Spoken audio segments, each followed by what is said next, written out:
Je m'appelle Rachel Fournier, j'ai 31 ans, et au moment où j'ai compris que ma propre sœur m'avait effacée de sa liste d'invités de mariage, j'ai eu l'impression que quelqu'un m'avait claqué une porte au nez et l'avait verrouillée de l'autre côté. Les mots brillaient sur l'écran, non trouvé, et mon souffle s'est coupé dans ma gorge. J'ai tapé à nouveau, plus lentement cette fois, comme si le soin pouvait annuler la cruauté. Toujours la même réponse. C'était comme si je n'existais pas. La piqûre n'était pas seulement l'exclusion, c'était la trahison gravée en pixels, définitive et publique. J'avais viré 30 000 € pour le lieu de sa réception, planifié des essayages, même couvert les dettes de carte de crédit de Vanessa quand elle les avait explosées en décoration. J'avais consacré des années de ma vie à être la sœur qui arrangeait tout, et maintenant, j'étais celle qui était découpée, comme une étrangère. Mon téléphone a vibré sur la table, une notification d'email. Quelques mots de ma mère, c'est le jour de Vanessa, ne rend pas les choses plus difficiles. C'était tout. Pas d'excuses, pas d'explications. Seulement la confirmation froide que ma place dans cette famille n'avait jamais été sûre. Le crochet de ce moment s'est ancré en moi, mais l'histoire avait commencé bien avant. 6 mois plus tôt, quand Vanessa avait annoncé ses fiançailles avec Marc, la maison de mes parents à Saint-Jean-Cap-Ferrat avait pratiquement explosé de célébrations. Les verres de champagne s'entrechoquaient, les ballons encombraient le plafond et ma mère serrait les mains de Vanessa comme si elle avait accompli un miracle. Je me tenais un peu à l'écart, le bras de Daniel autour de ma taille, souriant faiblement mais me sentant comme un meuble en arrière-plan. Personne n'a porté de toast en mon honneur, personne ne m'a même demandé comment s'était passé mon voyage d'affaires à Lyon, d'où je revenais à peine ce matin-là.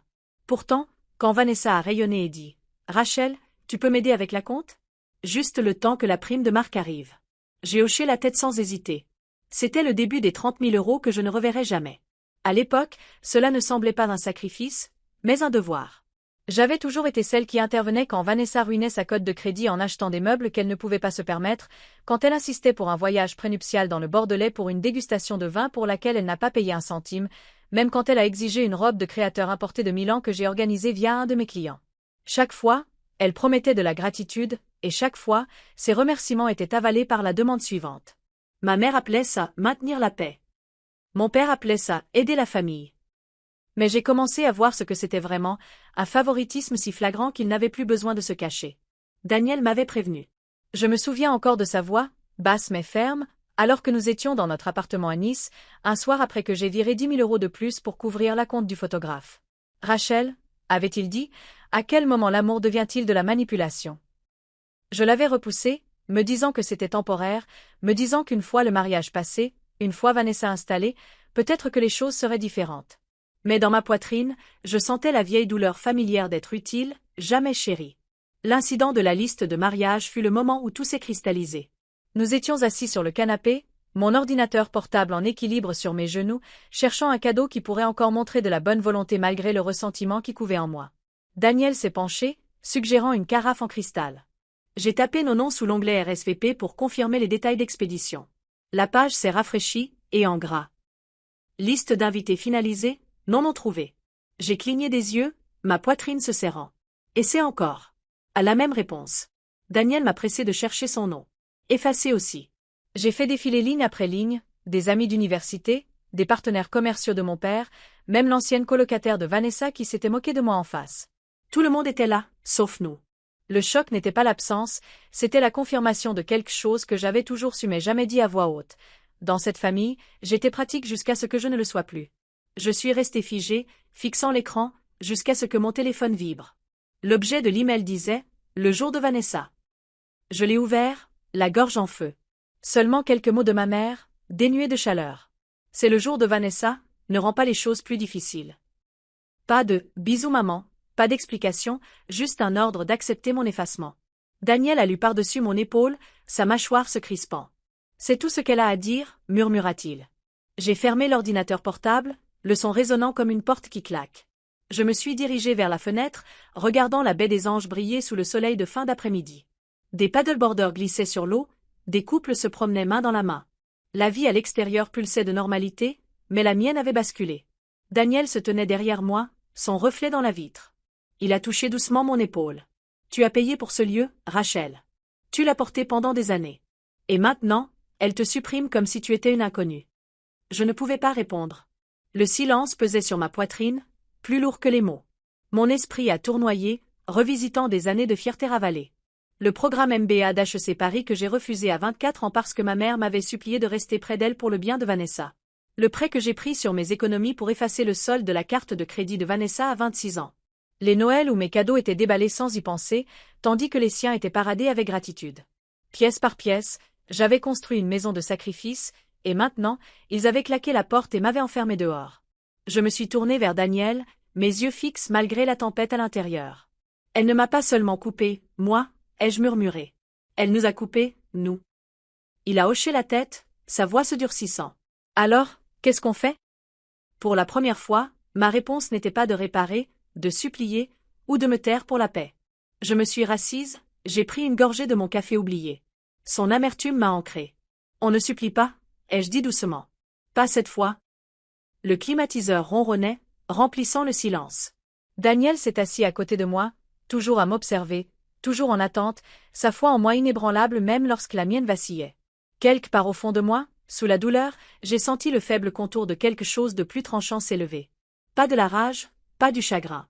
Quelque chose de plus froid, de plus propre. De la résolution. Ce soir-là, alors que les lumières de la ville scintillaient sur la baie, j'ai ouvert la discussion de groupe familial une dernière fois.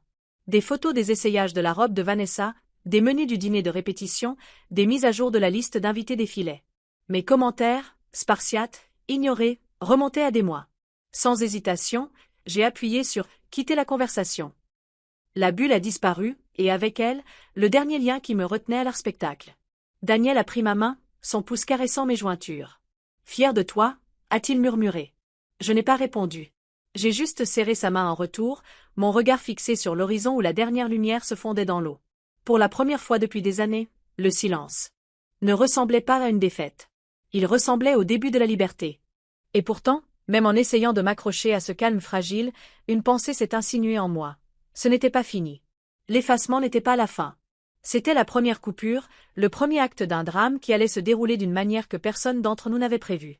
Le matin après avoir vu mon nom effacé, je me suis réveillée avec une lourdeur dans la poitrine que je ne pouvais pas secouer. Daniel était déjà debout, assis au comptoir de la cuisine, faisant défiler son téléphone, la mâchoire serrée comme toujours quand il retenait ses mots. Je me suis versé un café, l'odeur amère remplissant le silence. Des messages? Ai-je demandé, bien que je connaisse la réponse. Il a tourné l'écran vers moi. Ma mère avait de nouveau écrit. Das phrases courts, such as. Rachel, ne transforme pas ça en scène. Pense au bonheur de Vanessa. Les familles pardonnent. J'ai posé la tasse plus fort que prévu, le liquide éclaboussant le bord. Les familles pardonnent? Elle m'a exclu de son mariage comme si j'étais un inconvénient.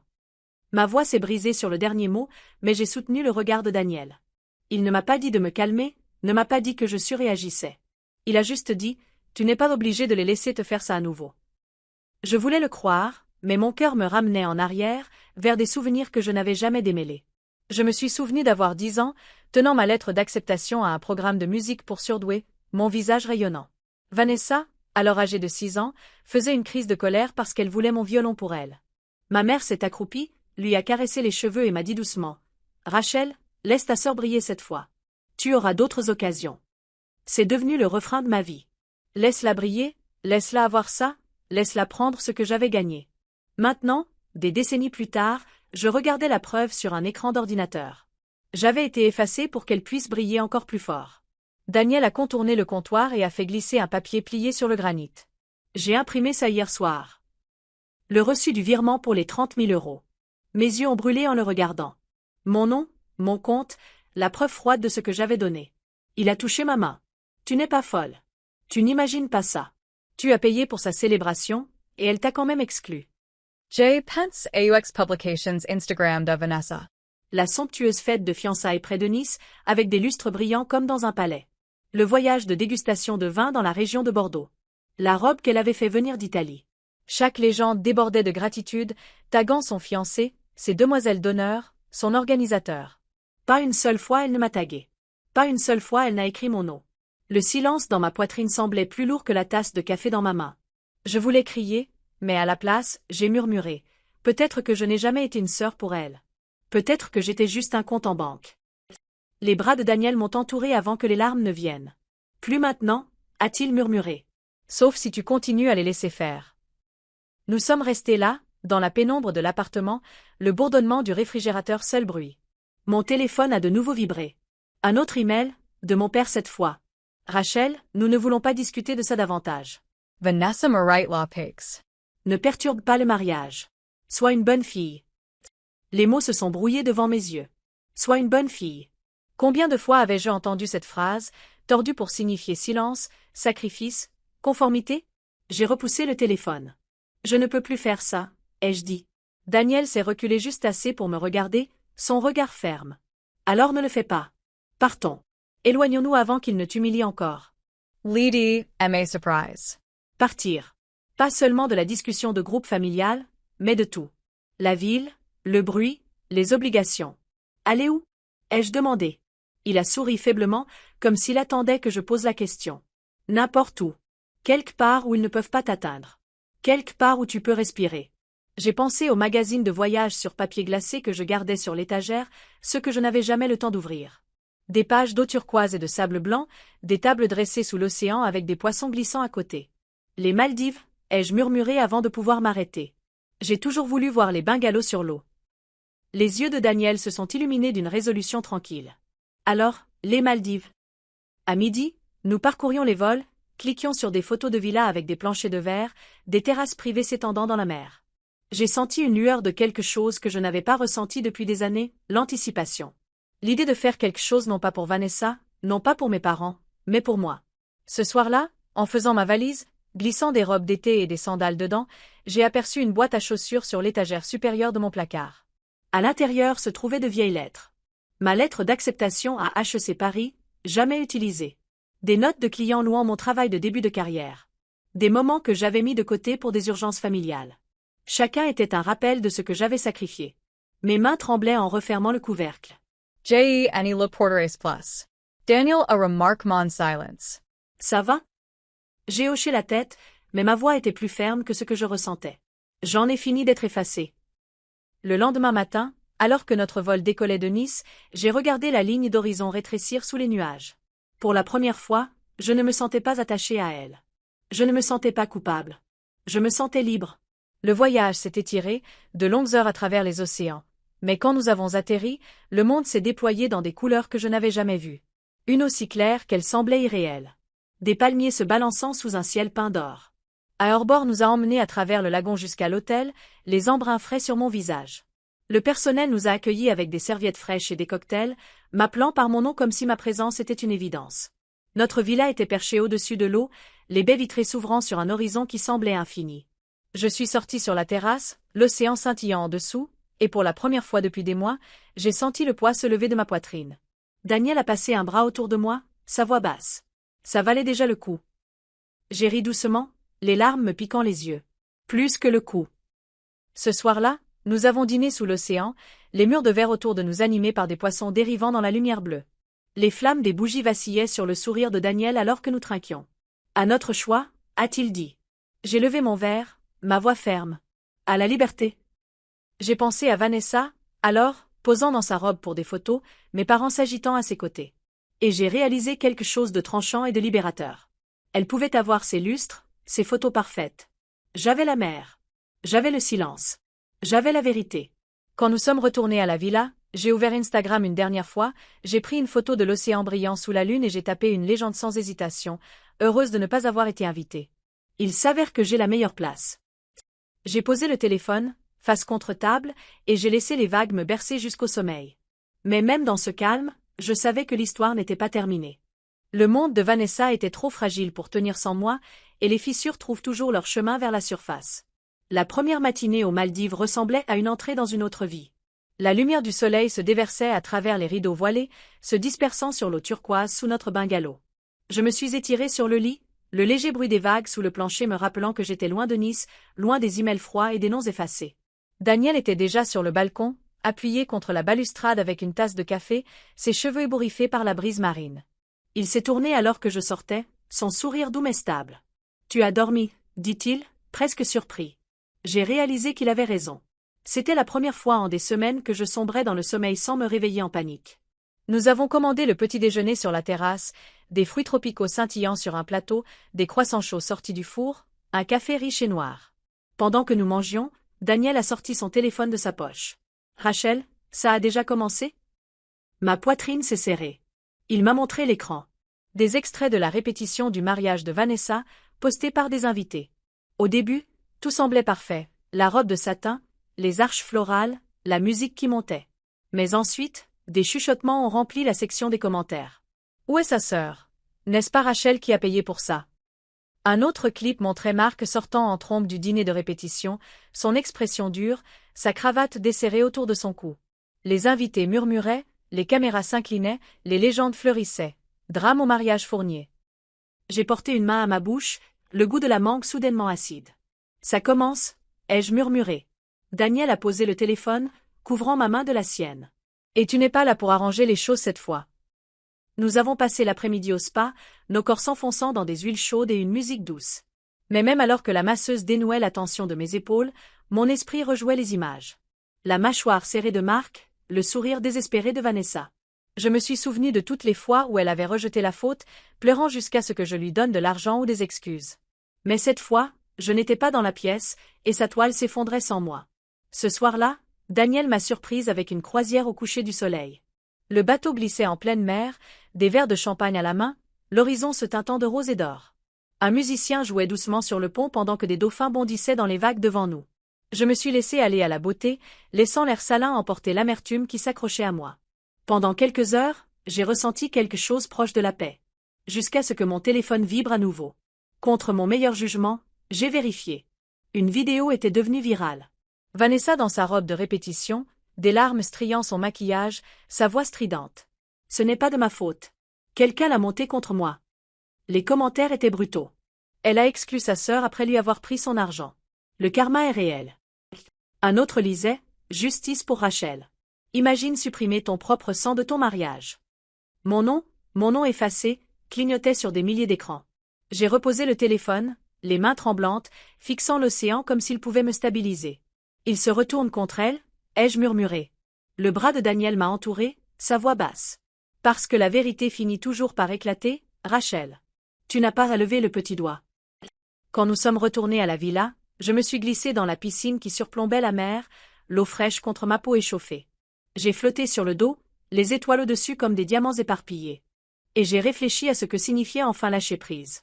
Pendant des années, j'avais été la sauveuse silencieuse, celle qui arrangeait tout, celle qui absorbait le chaos et le rendait invisible. Maintenant, retiré du tableau, le chaos était visible de tous. Et je n'avais rien à faire, sinon regarder. Plus tard dans la nuit, Daniel m'a tendu un verre garni de citron vert, la condensation coulant sur le verre. Il m'a étudié alors que je prenais une gorgée. « Comment te sens-tu » a-t-il demandé. J'ai ri doucement, bien que ma gorge soit serrée. Comme si je regardais une pièce dans laquelle je jouais avant, mais maintenant je suis dans le public et elle s'effondre. Il m'a touché la joue doucement. « Et tu ne veux pas remonter sur scène, n'est-ce pas » J'ai secoué la tête. « Plus maintenant » Pourtant, quand j'ai fermé les yeux, de vieux souvenirs se sont agités. Vanessa a 15 ans, criant sur nos parents parce que j'avais de meilleures notes. Ma mère me prenant à part, sa voix vive mais basse. « Rachel, ne lui mets pas ça sous le nez. Laisse-la avoir ses victoires. » Ou le Noël où Vanessa a dépensé toutes ses économies pour un sac de créateur qu'elle ne pouvait pas se permettre, puis a sangloté jusqu'à ce que je lui donne ma prime. Année après année, je me suis faite plus petite pour qu'elle puisse se tenir plus droite. Et ici, aux Maldives, je réalisais que me plier n'avait fait que me faire disparaître. Le lendemain matin, au petit déjeuner au bord de la mer, j'ai de nouveau ouvert mon téléphone. Ma cousine Lily m'avait envoyé un texto. « Rachel, sais-tu ce qui se passe ? Le marié est parti. Les invités murmurent ton nom. » Vanessa s'effondre. J'ai fixé les mots, mon cœur étrangement calme. J'ai répondu avec seulement 3 mots. « Je ne suis pas là. » Daniel a ri quand je lui ai montré. « C'est la phrase la plus puissante que tu aies jamais écrite, » a-t-il dit. Nous avons passé la journée à faire de la plongée avec tuba parmi les récifs, l'eau vivante de poissons aux couleurs que je n'avais vues que dans des peintures. J'ai laissé la mer me porter, le son de ma propre respiration à travers le masque, régulier et apaisant. Sous l'eau, il n'y avait pas de drames familiaux, pas de noms effacés, pas d'emails venimeux. Seulement le silence. Et c'était magnifique. Ce soir-là, alors que nous dînions sur le sable avec des lanternes vacillant dans la brise, j'ai regardé Daniel lever son verre vers moi à nouveau. « À ta liberté » a-t-il dit. J'ai levé le mien, rencontrant son regard. À ne plus jamais être effacé. Mais même alors que le champagne glissait dans ma gorge, je savais que Vanessa n'arrêterait pas. Mon absence avait déjà fissuré la façade, et les fissures ont tendance à s'étendre jusqu'à ce que toute la structure s'effondre. Les vagues roulaient, régulières comme une respiration. Je me suis penchée en arrière sur ma chaise, mes orteils s'enfonçant dans le sable frais, et j'ai murmuré au ciel nocturne, « Laisse-la tomber ». La troisième nuit aux Maldives aurait dû n'être que paix. Les vagues clapotaient doucement sous notre bungalow, les lanternes le long de la terrasse brillaient d'une lumière chaude, et Daniel versait du champagne dans de hautes flûtes délicates. Mais quand mon téléphone a vibré pour la 10e fois en 1 heure, je l'ai finalement retourné, incapable de l'ignorer plus longtemps. L'écran s'est allumé avec un flot de notifications. Une vidéo, déjà avec des centaines de milliers de vues, montrait Vanessa à l'hôtel, le mascara coulant, son voile de travers, criant « Ce n'est pas de ma faute ». Quelqu'un lui a parlé. Derrière elle, Marc s'éloignait, sa veste de smoking jetée sur son épaule, ignorant les appels de ses témoins. Les invités se tournaient sur leurs sièges, des halètements et des murmures remplissant l'arrière-plan. J'ai appuyé à nouveau sur lecture, ma poitrine serrée mais mon pouls étrangement stable. Daniel s'est penché, les sourcils froncés. 300 000 vues en 5 heures, murmura-t-il. Ça se propage partout. J'ai posé le téléphone avec précaution sur la table entre nous. Bien sûr que ça se propage. Les gens peuvent sentir quand une façade se fissure. Nous sommes restés assis en silence un long moment, le son de l'océan remplaçant les mots. J'ai pensé à toutes les fois où je l'avais soutenu, lissé ses erreurs, versé de l'argent dans ses désastres. Pendant des années, j'avais été l'échafaudage qui soutenait l'image parfaite de Vanessa. Maintenant que je m'étais retiré, elle s'effondrait sous les yeux de tous. Plus tard dans la nuit, Daniel m'a trouvée assise sur le balcon, fixant l'horizon sombre. Il m'a tendu un cocktail rose vif, garni d'une tranche d'ananas, et a dit doucement « C'est étrange, n'est-ce pas ? De voir tout ça tomber sans que tu lèves le petit doigt. » J'ai pris une gorgée, la douceur enrobant ma langue, et j'ai murmuré « Je pensais que si j'arrêtais de tout maintenir ensemble, la famille s'effondrerait. » Je n'avais jamais réalisé que ce n'était pas à moi de le faire en premier lieu. Le lendemain matin, les gros titres ont commencé. Un marié quitte son mariage à Nice, une mariée de la haute société en larmes alors que la cérémonie s'effondre. Des photos du lieu grandiose de Vanessa se sont répandues en ligne, les lustres que j'avais payés, les arches de fleurs dont elle s'était vantée, le quatuor à cordes figé au milieu d'une chanson alors que le chaos se déchaînait. Et sous chaque article, les mêmes commentaires fleurissaient. Où est sa sœur Rachel? N'est-ce pas elle qui a payé pour ça? Justice pour Rachel. Daniel m'a montré un montage TikTok particulièrement brutal. Marc s'en allant, juxtaposé avec des captures d'écran des publications Instagram de Vanessa exhibant sa robe italienne et son voyage dans le Bordelais. Par-dessus, quelqu'un avait écrit « Voilà ce qui arrive quand on efface son propre sang ». Mon nom était là, en gras dans les légendes, repris par des inconnus à travers le monde. J'ai senti mon estomac se tordre. Pas de douleur, mais d'un étrange soulagement. Pendant des années, j'avais supplié pour de la reconnaissance, un simple merci, une petite reconnaissance. Maintenant, des inconnus sur Internet me donnaient ce que ma propre famille ne m'avait jamais donné, la validation. Au déjeuner au bord du lagon, Daniel a posé la question qui circulait entre nous depuis le début. Te sens-tu vengé? J'ai posé ma fourchette, regardant les poissons filer sous le plancher de verre. Pas vengé. Juste équilibré. Comme si la balance penchait enfin du bon côté. Cet après-midi-là, ma cousine Lily a appelé. J'ai hésité avant de répondre, mais la curiosité a gagné. Sa voix était pressante, presque haletante. Rachel, tu devrais savoir. Oncle Robert a confronté ton père à la réception, devant tout le monde. Il a crié que tu avais payé 30 000 € pour le lieu et qu'il t'avait quand même effacé. Des invités ont filmé. C'est partout maintenant. J'ai fermé les yeux, serrant le téléphone plus fort. Il a vraiment dit à voix haute. Lilia expire. Oui. Et grand-mère, elle s'est levée aussi. Elle a dit, voilà ce qui arrive quand on exclut celle qui vous aime vraiment. Tout le monde l'a entendu. Quand j'ai raccroché, Daniel m'observait attentivement. Et, a-t-il demandé? Ma voix tremblait, mais pas de peur. Ils ne peuvent plus se cacher. Au coucher du soleil, je n'ai pas pu résister. J'ai ouvert Instagram, posté une simple photo de mon cocktail contre l'horizon bleu infini et tapé, heureuse de ne pas avoir été invitée. On dirait que j'ai quand même la meilleure place. J'ai appuyé sur partager et j'ai posé le téléphone. En quelques minutes, les likes et les commentaires ont afflué. Comportement de reine. C'est la vengeance qu'on adore. Rachel, tu es. Mieux à siroter des cocktails qu'à nettoyer leur désordre.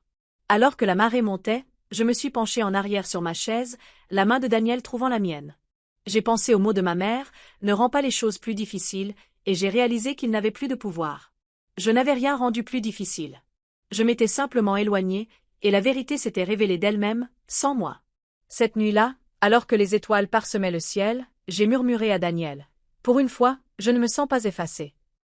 Il m'a embrassé la tempe, sa voix stable. Parce que tu t'es enfin réécrite dans l'histoire. Et au fond de moi, sous le calme, j'ai senti la certitude s'installer. Ce n'était que le début. Le soleil s'est levé, brillant et chaud sur l'océan Indien, mais mon téléphone était plus froid que la glace dans ma main. 3 appels manqués de ma mère, 2 de mon père, et une série de textos décousus de Vanessa, empilés comme un mur de désespoir. Je n'avais répondu à aucun. J'étais assise sur le balcon, la mer s'étalant devant moi, mon peignoir noué lâchement à la taille, le café intact sur la table. Daniel est sorti, une serviette drapée sur ses épaules après une baignade matinale. Il a jeté un coup d'œil à l'écran, puis à moi. Ils ne vont pas s'arrêter, n'est-ce pas?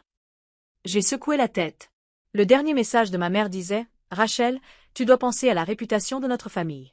Vanessa se fait démolir en ligne. Les gens nous accusent de t'avoir utilisé. S'il te plaît, rentre à la maison et arrange ça. » Arranger. Ce mot m'avait poursuivi depuis l'enfance. J'arrangeais les découvertes de Vanessa. J'arrangeais ses échecs scolaires avec des cours particuliers que je payais. J'arrangeais chaque silence gênant pendant les fêtes en ravalant le mien. Maintenant, il voulait que j'arrange les décombres de son mariage aussi. Ma main tremblait de fureur alors que je murmurais « Ils ne me veulent pas, moi. Ils veulent l'arrangeuse. » Daniel s'est accroupi à côté de moi, sa voix calme mais tranchante. « Alors ne leur donne pas ce qu'ils veulent. Tu ne leur dois plus un souffle. » Avant que je puisse répondre, un autre appel est arrivé. Vanessa. Je l'ai laissé sonner. 1 minute plus tard, une notification de messagerie vocale a clignoté. Contre mon meilleur jugement, j'ai appuyé sur lecture. Sa voix était frénétique, brisée par les sanglots. Rachel. SILT plate. Je ne peux pas faire ça toute seule. Tout le monde me blâme. Marc ne répond pas à mes appels. Les invités continuent de poster des vidéos. J'ai besoin de toi. Tu es la seule qui peut leur faire comprendre. Les larmes me sont montées aux yeux, mais pas pour elle. Pour moi. Parce que je reconnaissais ce ton. Je l'avais entendu 100 fois. Ce ton avait toujours été mon signal pour accourir, pour vider mon portefeuille, pour abandonner mes projets. Mais assise au-dessus d'une mer turquoise, la main de Daniel posée fermement sur mon genou, j'ai senti quelque chose de différent monter en moi. Pas de la sympathie, pas de l'obligation. De la Clark. J'ai supprimé le message vocal sans répondre. Nous avons passé la matinée à faire de la plongée dans le récif, Daniel me montrant des poissons perroquets et des tortues de mer glissant sous nous. Pour la première fois depuis des jours, je me suis laissé émerveiller par une beauté intacte de l'avidité humaine. Pourtant, quand nous sommes retournés à la villa, j'ai trouvé d'autres messages qui attendaient. La voix de mon père, sévère et sèche. « Rachel, ton silence ne fait qu'aggraver les choses. » Des journalistes rôdent. « Tu sais que ta sœur ne voulait pas faire de mal. Arrête d'alimenter ce récit et sois solidaire de ta famille. » J'ai failli rire. Être solidaire de ma famille? Où était-il quand mon nom a disparu de la liste d'invités? Où était-il quand j'ai sacrifié mes rêves pour que Vanessa puisse trébucher à travers? Les siens? J'ai jeté le téléphone sur le lit et j'ai dit à Daniel, il ne demande même pas si je vais bien. Pas une seule fois. Tout ce qui compte, c'est de sauver les apparences. Il nous a versé de l'eau pétillante et m'a tendu un verre. C'est parce qu'ils ne t'ont jamais vu comme quelqu'un à protéger. Seulement comme quelqu'un à utiliser. Tant que tu ne verras pas ça clairement, ils continueront à tirer les mêmes ficelles. Dans l'après-midi, ma cousine Lily a de nouveau envoyé un message, cette fois en privé. Vanessa a dit à tout le monde que tu refusais de venir, que c'est toi qui l'humilies. Mais les gens ne la croient plus. Ils disent que la vérité devait éclater. J'ai fixé ces mots, la boule dans ma gorge gonflant. Pendant si longtemps, je m'étais senti comme un fantôme dans ma propre famille, effacé sauf quand j'étais utile. Maintenant, des inconnus, des milliers d'entre eux, disaient la vérité que ma propre mère n'avait jamais osé dire. Au dîner ce soir-là, les lanternes se balançaient dans la brise de l'île et le son des vagues remplissait le silence entre nous. Daniel a levé son verre. Au silence, a-t-il dit. J'ai touché mon verre au sien. Au silence qui, finalement, parle plus fort que les mots. Plus tard, alors que j'étais éveillée, écoutant la mer, je me suis souvenu d'une nuit quand j'avais 19 ans. Vanessa avait explosé sa première carte de crédit en achetant des vêtements qu'elle n'a jamais portés, sanglotant que sa vie était ruinée. Ma mère s'était tournée vers moi, sa voix calme mais autoritaire. « Rachel, couvre juste ça. Tu le regagneras un jour. » J'avais obéi. J'avais toujours obéi. Jusqu'à maintenant. Le lendemain matin, alors que le soleil se levait sur notre villa, j'ai ouvert mon journal d'appel et j'ai commencé à bloquer. Un par un. Ma mère. Mon père. Vanessa. Chaque confirmation ressemblait à une pierre enlevée de ma poitrine. Daniel m'a regardé, son expression indéchiffrable, jusqu'à ce que je pose enfin le téléphone avec un souffle tremblant.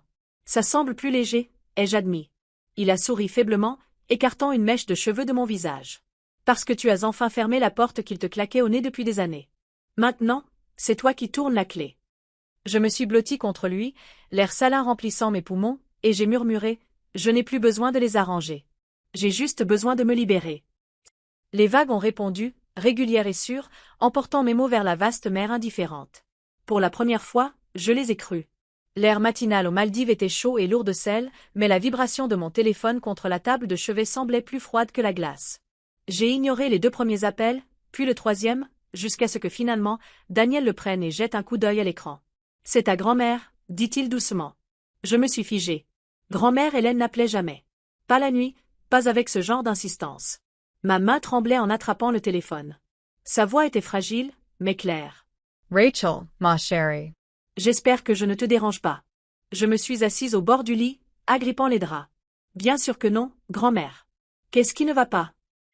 Il y eut une longue pause, puis un souffle qui ressemblait plus à une confession qu'à une conversation. « J'aurais dû te dire ça il y a des années. Ton grand-père, il t'a laissé quelque chose. Quelque chose d'important. » J'ai senti ma poitrine se serrer. « Que veux-tu dire ?» Ces mots sont venus lentement, chargés de regrets.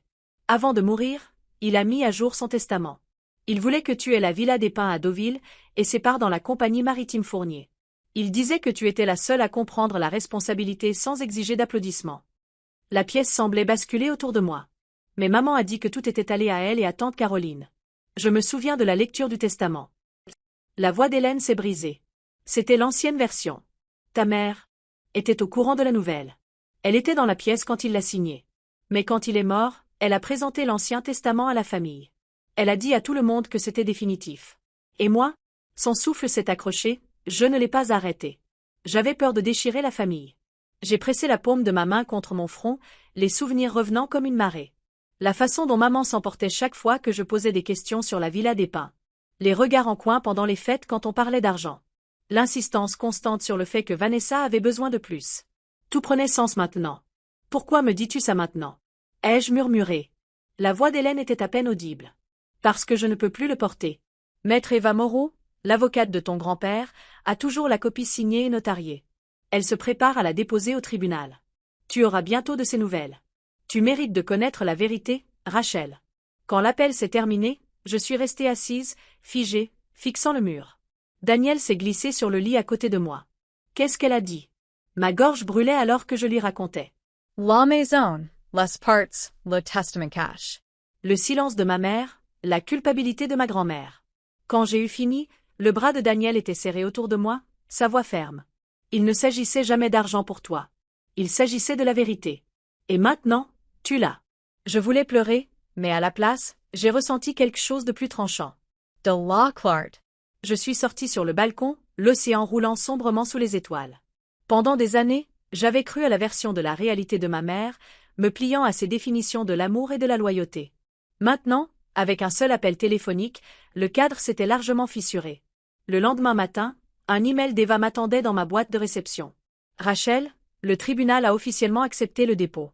Le testament signé est enregistré. Une audience préliminaire est prévue au printemps à Paris. La loi est de votre côté. Je l'ai montré à Daniel au petit déjeuner, mes mains tremblant encore. Il l'a lu, puis a souri. C'est énorme. Ils ne peuvent plus t'effacer. J'ai hoché la tête, la gorge nouée par un mélange de soulagement et d'épuisement. C'est comme respirer après avoir été trop longtemps sous l'eau. Mais le soulagement fut de courte durée. En milieu de journée, une autre tempête a éclaté en ligne. La styliste de Vanessa, Olivia, a posté un TikTok de la nuit du mariage. Son ton était vif, délibéré. J'ai habillé une mariée dont le fiancé est parti en pleine cérémonie. Il a dit, et je cite, « Je préfère partir maintenant que mentir pour toujours ». Le clip passait à des images tremblantes de Marc dévalant l'allée, Vanessa hurlant derrière lui. Le visage d'Olivia est revenu, les lèvres pressées dans un mélange de pitié et de dédain. La mariée a passé le reste de la nuit à blâmer tout le monde sauf elle-même. Le personnel, la famille, tous ceux qu'elle pouvait atteindre. Daniel a sifflé doucement en faisant défiler les commentaires. Cette femme vient de tout faire exploser. Des milliers d'inconnus se sont joints à la mêlée. Imaginez exclure votre sœur et puis ça arrive. Karma. Justice pour Rachel. L'expression a inondé le fil, inséré dans des montages, clignotant sur des millions d'écrans. Je me suis rassise sur ma chaise, la brise marine soulevant des mèches de mes cheveux. Mon nom, effacé de la liste d'invités, était maintenant en tendance mondiale. Je ne savais pas si je devais rire ou pleurer. Ce soir-là, Daniel a versé du champagne et nous nous sommes assis sur le balcon surplombant l'océan. Comedy sense too? A-t-il demandé. J'ai fixé l'horizon. Comme si la vérité était enfin plus forte que leurs mensonges. Et je n'ai pas à dire un mot. Nous avons trinqué, les vagues s'écrasant régulièrement en dessous. Pendant des années, j'avais pensé que le silence signifiait la défaite. Mais maintenant, mon silence était un pouvoir. Et le monde parlait enfin pour moi. La lumière du matin sur le lagon était douce et dorée, mais mon téléphone bourdonnait déjà comme un nid de frelons. Je l'ai ignoré pendant le petit déjeuner, pendant la promenade le long de la jetée, même pendant la baignade dans la piscine, jusqu'à ce que finalement, la curiosité me brise. Quand je l'ai pris, l'écran brillait de gros titres et de vidéos montées. Une seule phrase courait comme une bannière sur TikTok et Twitter, #justice pour Rachel. J'ai fait défiler, le souffle court. Des extraits du mariage assemblés, Marc s'en allant, Vanessa hurlant, oncle Robert pointant du doigt mon père, la voix de grand-mère Hélène coupant le chaos. Un texte superposé, voilà ce qui arrive quand on efface son propre sang. Une autre vidéo s'ouvrait sur la publication Instagram de Vanessa de sa robe de créateur, puis passait à ses sanglots à l'hôtel. La légende, 30 000 € effacés, mais la vérité est revenue plus fort. Daniel s'est penché, les yeux écarquillés. Rachel, ce n'est pas juste viral. C'est partout. Des millions de vues. J'ai posé le téléphone, pressant ma paume contre ma poitrine. Pendant si longtemps, j'avais porté le poids de l'invisibilité, convaincu que mon histoire mourrait sans être racontée. Maintenant, des inconnus la racontaient pour moi. Mais avec ce flot de validation est venue la tempête prévisible de la maison. L'email de mon père est arrivé en premier. Rachel, arrête immédiatement ces bêtises. Tu humilies notre famille. Des journalistes appellent. Ton silence fait passer Vanessa pour coupable. Règle ça avant qu'il ne soit trop tard. Puis ma mère, ma chérie, je sais que tu es blessée, mais Vanessa a besoin de nous. Elle est fragile. Ne laisse pas des étrangers détruire l'image de notre famille. S'il te plaît, pour moi, dis quelque chose de gentil en ligne. J'ai fixé l'écran jusqu'à ce que les mots se brouillent. Fragile. Ce mot avait toujours été le bouclier de Vanessa. Elle était fragile quand elle ratait un cours, fragile quand elle dépensait trop, fragile quand elle m'humiliait. Je n'ai jamais eu le droit à la fragilité. J'étais celle qui devait être en acier. Le coup de grâce est venu sous forme de texto de Vanessa elle-même. Rachel, s'il te plaît, je n'en peux plus. Tout le monde me déteste. Tu dois poster quelque chose. Dis-leur que ce n'est pas vrai. Tu es la seule qui peut me sauver. J'ai ri amèrement, le son me surprenant moi-même. La sauver? Après qu'elle m'ait supprimée comme une simple formalité? Daniel m'a trouvé sur le balcon, mon téléphone tremblant dans ma main. Il a lu les messages, sa mâchoire se crispant. Il ne demande pas comment tu vas. Pas une seule fois. Tout ce qui compte, c'est de la sauver, elle. De régler leur désordre. Il m'a regardé attentivement. Qu'est-ce que tu veux faire? Ma gorge me faisait mal alors que je murmurais. Je veux tous les bloquer. Il n'a pas hésité. Alors fais-le. Que ce soit ton choix, pas le leur. Un par un, j'ai tapé sur l'écran. Bloqué. Bloqué. Bloqué. Ma mère, mon père, Vanessa. Les noms ont disparu, remplacés par le silence. Quand j'ai enfin posé le téléphone, j'ai expiré comme si j'avais retenu mon souffle pendant des années. Ça semble plus léger, ai-je murmuré. Ce soir-là, Daniel et moi avons marché sur la plage, la marée fraîche caressant nos chevilles, les lanternes de l'hôtel scintillant au loin. Pour la première fois, je n'avais pas pris mon téléphone. Le monde pouvait crier sans moi. Les vagues suffisaient. Mais même alors que l'eau clapotait sur mes pieds, je ne pouvais m'empêcher de me souvenir des dîners de Noël où mes cadeaux étaient accueillis par des hochements de tête polis tandis que ceux de Vanessa étaient loués comme des trésors. Des anniversaires où mon nom était mal orthographié sur les gâteaux parce que personne n'avait pris la peine de vérifier. Tandis que celui de Vanessa était écrit en glaçage scintillant. Des années à me plier, à me taire, à m'effacer pour l'harmonie. Et maintenant, le silence n'était plus une prison. C'était ma rébellion. Quand nous sommes retournés à la villa, Daniel a versé 2 verres de vin et m'en a tendu un. On dirait que tu peux respirer, a-t-il dit doucement. J'ai souri faiblement, repliant mes jambes sous moi. Parce que je ne les porte plus. Le téléphone a vibré faiblement sur la table de chevet, assourdi par la distance. Je ne l'ai pas attrapé. Pas cette fois. L'océan chantait plus fort, régulier et sûr, et je me suis laissé glisser dans le sommeil avec le son de la liberté dans mes oreilles. Le coup frappé à la porte de la villa m'a arraché à mes pensées. J'étais assise en tailleur sur le balcon, un carnet sur mes genoux, fixant une page à moitié écrite sur ce que signifiait enfin se choisir soi-même. Daniel a ouvert la porte et un employé de l'hôtel lui a tendu une enveloppe scellée. Il a froncé les sourcils en me la passant. Ça a l'air officiel. À l'intérieur se trouvait une lettre de maître Eva Moreau, l'avocate de mon grand-père. Je l'ai lu 2 fois avant que mon cerveau ne comprenne. Le tribunal avait accepté le dépôt du testament mis à jour. Ma revendication sur la villa des Pins et les parts de la compagnie maritime Fournier était légalement reconnue. Une audience préliminaire était prévue à Paris ce printemps. Je me suis rassise lourdement contre la chaise, l'océan se brouillant dans ma vision. Pendant des années, ma mère m'avait dit que mon grand-père ne m'avait rien laissé, que ma valeur se mesurait uniquement à ce que je donnais. Maintenant, sur un morceau de papier à en-tête juridique, la vérité était estampillée à l'encre. Daniel s'est penché par-dessus mon épaule, parcourant les lignes. Ses lèvres se sont retroussées en un premier vrai sourire que je voyais sur lui depuis des jours. « Rachel, ils ne peuvent pas effacer ça. C'est à toi.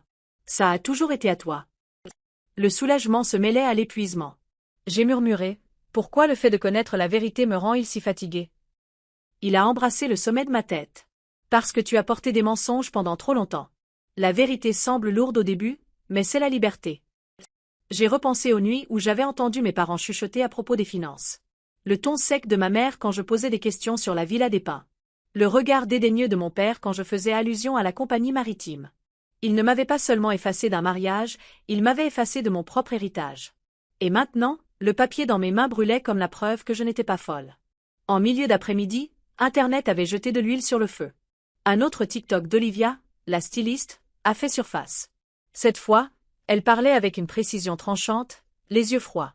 Parfois, les familles créent leurs propres méchants. Elles excluent celui qui maintient tout ensemble, et quand le masque tombe, toute la façade s'effondre. Ces mots résonnaient alors que des images de Vanessa sanglotant à l'hôtel défilaient en arrière-plan.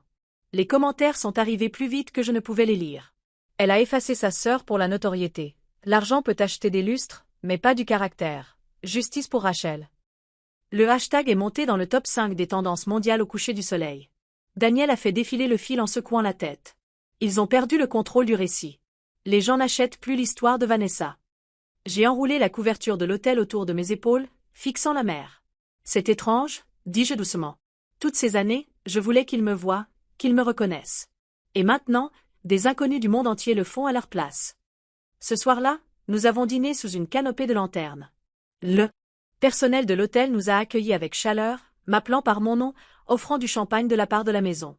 J'ai pensé au texto désespéré de Vanessa, à ses supplications pour que j'arrange les choses, et j'ai ressenti le contraste le plus vif de tous. Ici, ma place était une évidence. À la maison, j'avais mendié des miettes d'appartenance. Alors que je coupais mon Vivano grillé, Daniel a demandé. « Que leur dirais-tu s'ils étaient assis en face de toi en ce moment ?» J'y ai réfléchi en faisant tourner mon vin. Je leur dirais que le silence n'est pas une faiblesse. C'est la chose la plus bruyante que j'ai jamais faite.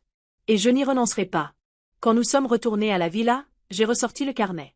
Sous le mot « maman » que j'avais écrit plus tôt, j'ai ajouté une ligne. Le véritable amour n'exige pas le silence comme preuve. Les mots m'ont stabilisé. Pour la première fois, je ne sentais pas que j'écrivais pour qu'ils lisent. J'écrivais pour enfin laisser aller. Avant de me coucher, j'ai ouvert mon téléphone une dernière fois. Vanessa avait posté un carrousel de vieilles photos de famille, nous en pyjama assortis à Noël, moi la poussant sur une balançoire, toute soigneusement choisie. La légende disait, les familles se disputent, mais elles guérissent. J'aime la mienne. J'ai parcouru les commentaires, mon poulant m'est sûr. Où est Rachel? A demandé quelqu'un. Un autre, guérir sans ta sœur n'est pas guérir. Des dizaines d'autres ont fait écho à la même demande. Ils n'achetaient plus son récit. J'ai posé le téléphone, un petit sourire se dessinant sur mes lèvres. Pendant des années, j'avais été invisible dans leur histoire. Maintenant, même en mon absence, la vérité était inévitable. Daniel a éteint la lampe, se glissant sous les couvertures à côté de moi. « Comment ça fait ?» a-t-il demandé dans l'obscurité. J'ai respiré profondément, l'air salin flottant à travers la fenêtre ouverte. Comme si, pour une fois, ce n'était pas moi qui portais le poids. La vérité se porte toute seule. Et sur ce, je me suis endormie, le rythme régulier de l'océan me rappelant que les tempêtes passent, mais que la clarté demeure. La pluie a commencé juste avant l'aube, douce d'abord, puis battant contre la vitre comme un avertissement. Je me tenais sur le balcon, enveloppé dans un peignoir, le ciel d'un gris contusionné au-dessus du lagon. Quand Daniel est apparu derrière moi, mon téléphone à la main, son expression a fait se nouer mon estomac. « Rachel, dit-il prudemment, tu dois voir ça. » J'ai pris le téléphone, me préparant. Une vidéo remplissait l'écran. Le direct de Vanessa depuis sa chambre d'hôtel à Nice. Ses cheveux étaient emmêlés, son maquillage étalé, sa voix se brisant alors qu'elle fixait la caméra. « Je n'ai jamais voulu perdre ma sœur, sanglotait-elle. Je voulais juste que mon mariage soit parfait. Je l'aime. Je l'ai toujours aimé. Je ne voulais pas la blesser. Les commentaires défilaient si vite qu'ils se brouillaient. Alors pourquoi l'as-tu exclue? Tu l'as effacée après qu'elle ait payé pour ton mariage. Parfait pour qui? Tazabon's Instagram? Certains ajoutaient des émojis de cœur brisé, mais la plupart tranchaient directement dans sa performance. Danielle a expiré, s'appuyant contre la balustrade. Elle essaie de retourner la situation, mais personne ne la croit. Je me suis enfoncée dans la chaise, regardant Vanessa plaider auprès d'étrangers qu'elle avait autrefois courtisés avec des publications soignées. J'ai toujours voulu la protéger, dit-elle, les larmes striant ses joues. Les gens ne comprennent pas la pression que je subissais. J'ai fermé le direct à mi-chemin, le son de ses sanglots persistant comme de la fumée. Pendant des années, j'avais accouru à ses côtés à la première larme, au premier tremblement de sa voix. Cette fois, je ne l'ai pas fait. Ça ne te secoue pas? Demanda doucement Daniel. J'ai rencontré ses yeux, ma voix stable. Non. Parce que cette fois, le reflet qu'elle ne peut pas supporter n'est pas le mien. C'est le sien. Nous avons passé la matinée à marcher le long de la plage, la marée fraîche caressant nos chevilles, le ciel encore lourd de pluie. Des enfants riaient en poursuivant des crabes dans leurs trous, des couples se promenaient bras dessus bras dessous. Le monde continuait de tourner, insensible à la tempête qui se déchaînait à Nice. Mais l'après-midi, Internet avait redoublé d'efforts. Un nouveau TikTok était devenu viral.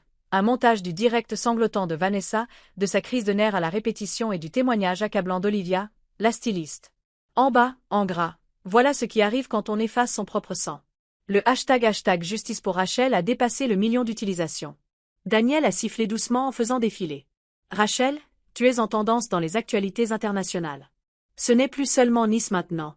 J'ai ramené mes genoux contre ma poitrine, fixant la mer. Pendant des années, on m'a dit de me taire, de maintenir la paix, de tout porter sans reconnaissance. Et maintenant, des inconnus disent ce que ma famille n'a jamais osé dire. Ce soir-là, alors que des lanternes vacillaient le long de la plage, j'ai posté une photo de l'horizon, un verre de cocktail levé contre la lumière déclinante. La légende était simple, le silence peut être la réponse la plus forte. En quelques minutes, les commentaires ont afflué. Énergie de reine. La preuve vivante que le karma existe. Rachel, ton histoire m'a donné le courage de couper les ponts avec ma famille toxique aussi. Daniel en a lu quelques-uns, puis a fermé l'application. Tu n'as pas besoin de te noyer dans le bruit, m'a-t-il rappelé. J'ai souri faiblement. Non. Mais c'est étrange de se sentir vu après une vie d'invisibilité.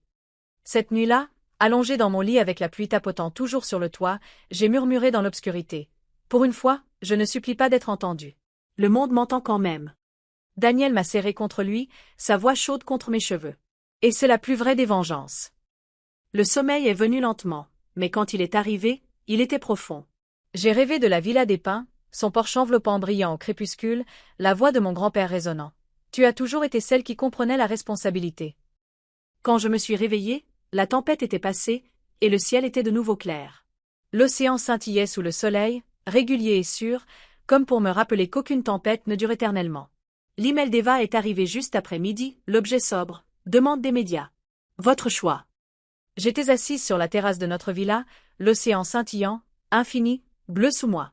Daniel était étendu sur une chaise longue à proximité. Quand j'ai ouvert le message, mon souffle s'est coupé. L'émission Télématin voulait que je passe à l'antenne. Ils avaient entendu l'histoire, le mariage implosant de Vanessa, la sœur effacée, l'héritage caché. Et ils voulaient que je la raconte avec mes propres mots. Daniel s'est penché en avant alors que je lisais à voix haute. C'est ta chance de parler, dit-il prudemment. J'ai fixé l'écran, mon estomac se tordant. Mais que dirais-je? Que ma propre famille m'a supprimé après que j'ai financé leur fête parfaite. Que ma mère m'a réduite à quelques mots dans un email. C'est humiliant à exposer. Il a posé son verre, son regard fixe. Ce n'est pas de l'humiliation si c'est la vérité. C'est du pouvoir. J'ai fermé lentement l'ordinateur portable, le cœur battant. Le monde regardait, mais tout ce à quoi je pouvais penser, c'était un matin de Noël, des années auparavant. J'avais 15 ans, rayonnante de fierté après avoir économisé pendant des mois pour acheter à papa une montre vintage que j'avais trouvée chez un prêteur sur gage. Il a souri poliment, puis s'est tourné vers le cadeau de Vanessa, un pull qu'elle m'avait emprunté de l'argent pour acheter et l'a déclaré le cadeau le plus attentionné qu'il ait jamais reçu. Ma poitrine s'était vidée ce jour-là, mais j'avais ravalé la douleur et n'avais rien dit. Maintenant, des décennies plus tard, j'avais la chance de parler, d'être enfin entendue. Avant que je puisse décider, un autre email a retenti. Celui-ci, de mon père. Rachel, refuse cette interview. Les affaires de famille restent en famille. Ne nous embarrasse pas davantage. Un second a suivi, de Vanessa. S'il te plaît, ne fais pas ça. Si tu parles, je ne m'en remettrai jamais. Je te le revaudrai, je le jure. Les mots se sont brouillés sur l'écran.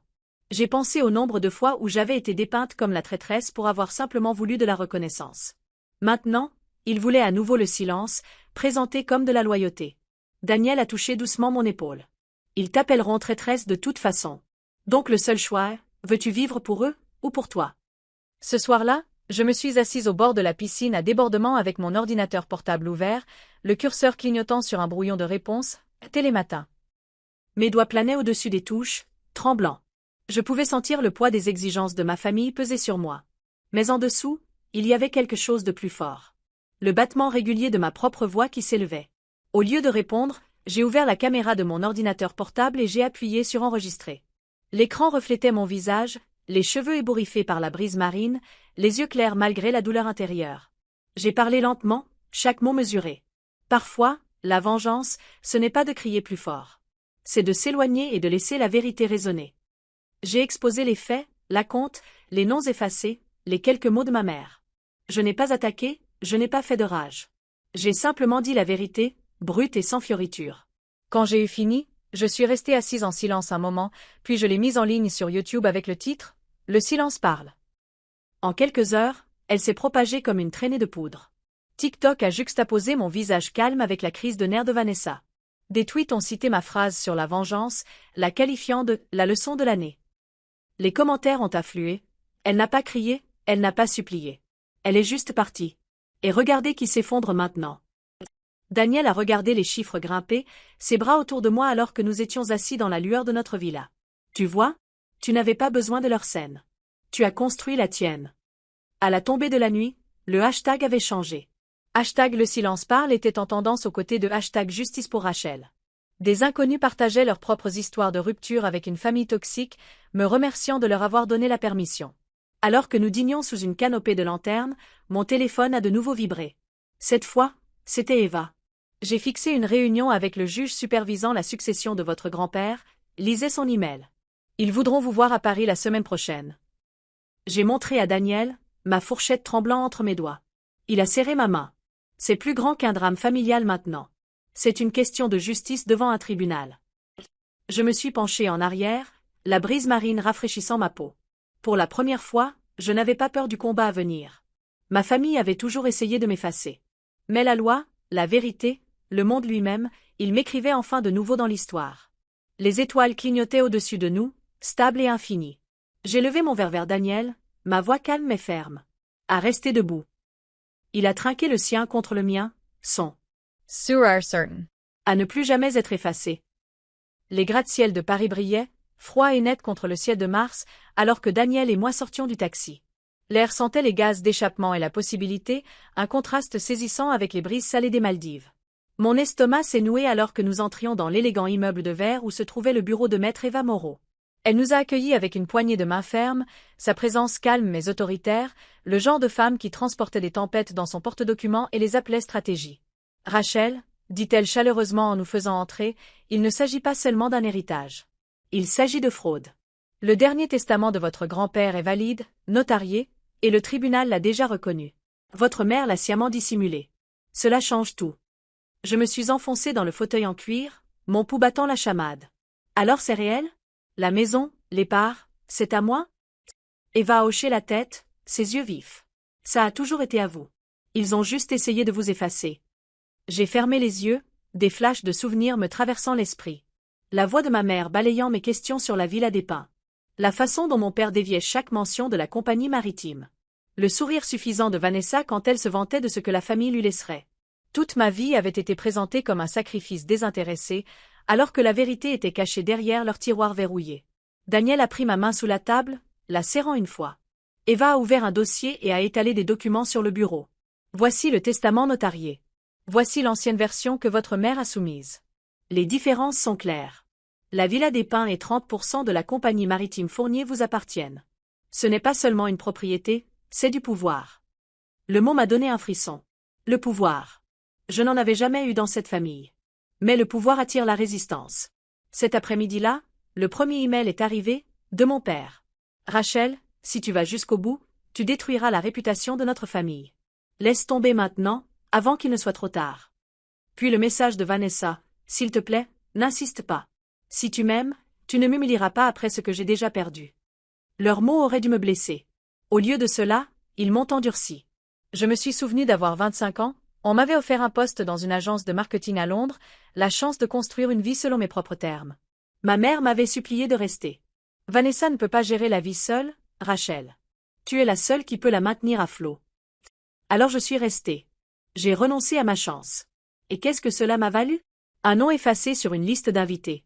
Je ne laisserai pas tomber cette fois, ai-je murmuré, plus à moi-même qu'à quiconque. 2 jours plus tard, Eva a organisé une réunion de médiation avant la première audience au tribunal. La salle de conférence sentait légèrement le produit à polir au citron et l'attention. Quand je suis entrée, Daniel à mes côtés, ma mère et Vanessa étaient déjà assises, leurs visages pâles mais raides de fierté. Mon père se tenait près de la fenêtre, les bras croisés, le regard froid. « Rachel, commença ma mère, son ton sec mais étudié, soyons raisonnables. L'argent n'est pas tout. Ne déchire pas cette famille. » Je me suis assise lentement, rencontrant son regard sans ciller. Il ne s'agit pas d'argent. Il s'agit de vérité.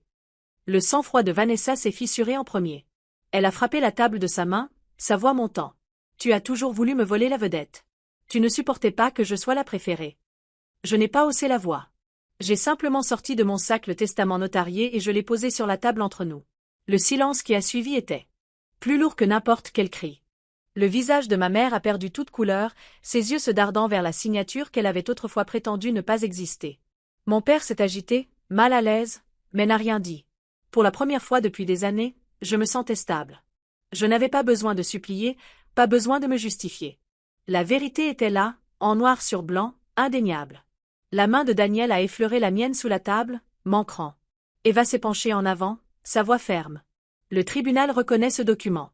La médiation est une option, mais ne vous y trompez pas, si nous allons plus loin, la loi est claire. Ma mère a pincé les lèvres, ses mains tremblant sur ses genoux. Vanessa a marmonné quelque chose dans sa barbe, trop bas pour que quiconque l'entende. Mais je m'en fichais. Le pouvoir qu'elles avaient toujours exercé sur moi s'était dissous. Alors que la réunion s'achevait, Eva a rassemblé les papiers et m'a remis une copie. L'audience préliminaire est dans 10 jours. Ils se battront salement, mais nous avons la vérité. Soyez prêtes. Dehors, la ville rugissait de vie. Des klaxons retentissaient, des pas pressés, des voix s'élevant dans toutes les directions. Je suis restée sur le trottoir, fixant la ligne d'horizon. Pendant des années, je m'étais sentie comme une ombre dans leur histoire.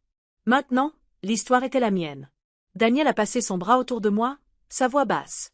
Tu as déjà gagné, en te tenant droite. J'ai laissé échapper un long soupir, l'air frais remplissant mes poumons. Mais au fond de moi, une question vacillait comme une lueur d'avertissement. Suis-je prête à les affronter au tribunal, une fois pour toutes? Le matin de l'audience, je me tenais devant le miroir de la chambre d'hôtel, lissant le revers de mon tailleur bleu marine.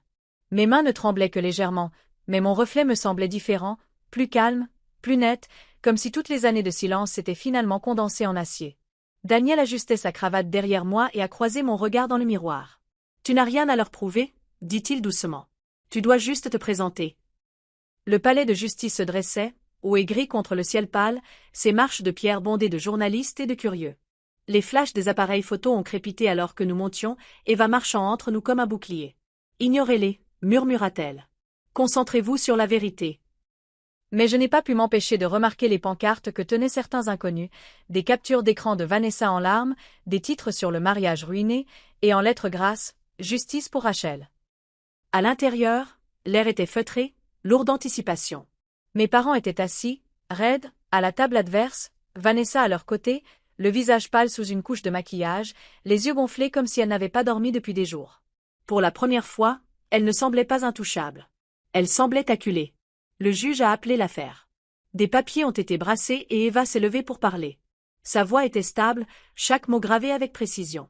Elle a exposé les faits, le testament notarié, la version dissimulée que ma mère avait présentée, les dates, les signatures, la loi. Quand elle a placé les documents sur la table d'épreuve, j'ai vu ma mère tressaillir très légèrement. Puis leur avocat a parlé, un grand homme à la voix de stentor qui a essayé de me dépeindre comme avide, ingrate, une femme en quête de vengeance. Il a soutenu que l'intention de mon grand-père n'était pas claire, que la famille avait toujours eu l'intention de partager équitablement, que traîner cela devant les tribunaux était égoïste. J'ai gardé les yeux fixés sur le juge, pas sur lui, Pas sur mes parents. Mon pouce est stabilisé quand Eva s'est levée à nouveau, tenant la copie notariée. L'intention n'est pas en question, dit-elle fermement. Monsieur Fournier a signé ce document, et la loi n'est pas effacée par convenance ou déni. Rachel Fournier est l'héritière légitime. Les heures se sont étirées, les témoignages se succédant. Vanessa chuchotait frénétiquement à ma mère, des larmes striant son visage lorsque leur avocat hésitait. Mon père est resté impassible, mais sa mâchoire serrée le trahissait. Quand le juge a enfin parlé, le silence était si tranchant que je pouvais entendre ma propre respiration. Ce tribunal reconnaît la validité du testament notarié daté du 15 mars 2020. La propriété de la Villa des Pins et de 30% des parts de la compagnie maritime Fournier sera transférée à Rachel Fournier, comme stipulé par le défunt. Le marteau a frappé final. Un instant, je n'ai pas bougé. Le soulagement et le chagrin se sont heurtés en moi, me laissant étourdi. La main de Daniel s'est refermée sur la mienne, chaude et stable. Eva s'est permis le plus petit des sourires. De l'autre côté de la salle, les épaules de ma mère se sont affaissées, comme si le poids de ses mensonges venait enfin de s'abattre. Vanessa a enfoui son visage dans ses mains, sanglotant doucement, tandis que mon père est sorti en trombe sans un mot. Dehors, devant le palais de justice, des micros se sont tendus vers moi, des voix m'appelant. « Rachel, comment vous sentez-vous? Prévoyez-vous de vous réconcilier avec votre famille? Que ferez-vous de la succession ?» Je me suis arrêtée sur les marches, la foule bourdonnant autour de moi.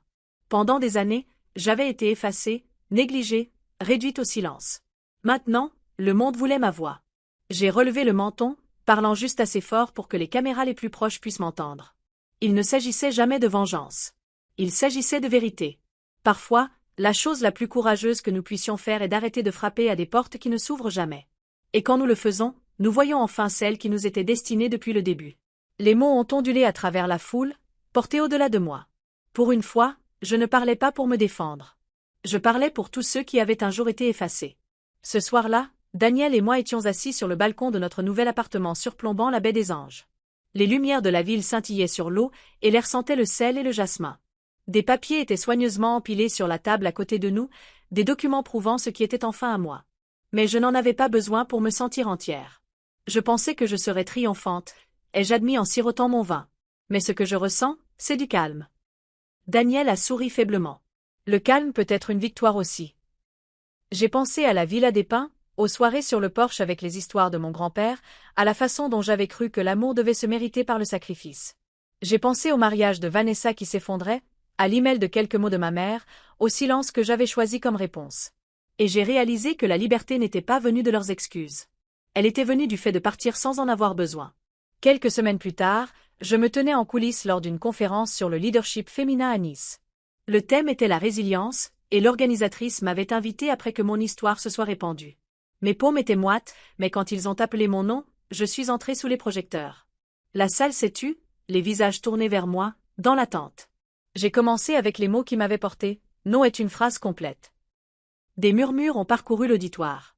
J'ai parlé de limites, de la façon dont le silence avait été ma prison avant de devenir mon arme, de la façon dont l'amour sans respect n'est pas de l'amour du tout. Des femmes hochaient la tête, certaines essuyant des larmes, d'autres tenant la main d'inconnu à côté d'elles. Quand j'ai eu fini, les applaudissements se sont élevés comme une vague. Non pas l'approbation que j'avais autrefois convoitée, mais la reconnaissance que mon histoire avait touché quelque chose d'universel. De retour à la maison, la vie s'est installée dans un rythme que je n'avais jamais connu auparavant. Les matins commençaient avec un café sur la terrasse, les après-midi avec un travail que je construisais selon mes propres termes, les soirs avec Daniel, riant autour de repas simples. Vanessa n'a jamais appelé. Mes parents n'ont jamais écrit. Le silence s'est étiré jusqu'à devenir permanent. Mais il ne ressemblait plus à une perte. Il ressemblait à un espace que je pouvais enfin remplir avec ma propre voix. Un soir, alors que le soleil descendait bas et peignait la baie d'or, j'ai ouvert mon carnet et j'ai écrit une dernière ligne sous des mois de réflexion griffonnée. Se choisir soi-même n'est pas égoïste. C'est de la survie. Et parfois, la survie est la plus belle des vengeances. Alors, si vous écoutez cette histoire, si vous avez déjà été effacé, négligé, ou si on vous a dit que votre valeur était conditionnelle, souvenez-vous de ceci. Vous n'avez pas besoin de mendier l'amour à une table qui n'a jamais été construite pour vous. Partez, construisez la vôtre. Et quand vous le ferez, vous trouverez la liberté qui vous attend de l'autre côté. Si cette histoire vous a touché, dites-moi d'où vous écoutez dans les commentaires. Partagez-la avec quelqu'un qui a besoin de l'entendre. Et si vous voulez plus d'histoires de femmes qui se choisissent elles-mêmes, n'oubliez pas d'aimer et de vous abonner. Parce que parfois, la réponse la plus silencieuse est la plus forte des justices.